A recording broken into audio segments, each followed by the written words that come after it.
ইরানের বিরুদ্ধে এবার অর্থনৈতিক যুদ্ধ আরও কঠোর করার বার্তা দিলেন মার্কিন প্রেসিডেন্ট ডোনাল্ড ট্রাম্প। বুধবার নিজ সামাজিক যোগাযোগ মাধ্যম ট্রুথ সোশ্যালে দেওয়া এক পোস্টে তিনি জানান, তেহরানের বিরুদ্ধে শুরু হতে যাচ্ছে অর্থনৈতিক ডি-ডে। কেবল ইরানই নয়, যেসব দেশ বা প্রতিষ্ঠান কোনোভাবে ইরানকে আর্থিক, ব্যবসায়িক বা লজিস্টিক সহায়তা দেবে তাদের চরম খেসারত দিতে হবে বলে এক প্রকার হুমকি দিয়ে রেখেছেন ট্রাম্প।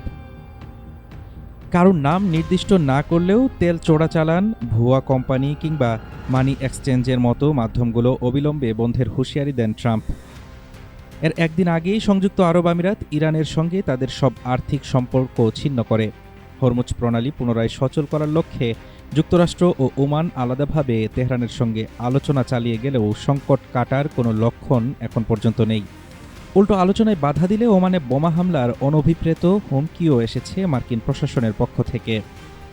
৬০ দিনের যুদ্ধবিরতি মেয়াদ শেষ হওয়ার পর সামরিক ও কূটনৈতিক টানাপোড়েন এখন চূড়ান্তে। বিশ্বের অন্যতম গুরুত্বপূর্ণ আন্তর্জাতিক নৌপথ হরমুজ প্রণালী অবরুদ্ধ থাকায় বিশ্বজুড়ে জ্বালানির দামে দেখা দিয়েছে তীব্র অস্থিরতা। আগামী নভেম্বরের মধ্যবর্তী নির্বাচনকে সামনে রেখে মার্কিন অভ্যন্তরীণ অর্থনীতি ও ভোক্তাদের উপর এই যুদ্ধের প্রভাব ট্রাম্প প্রশাসনের উপর সৃষ্টি করছে বাড়তি রাজনৈতিক চাপ। হাফিজুর রহমান তুষার, ঢাকা টুডে।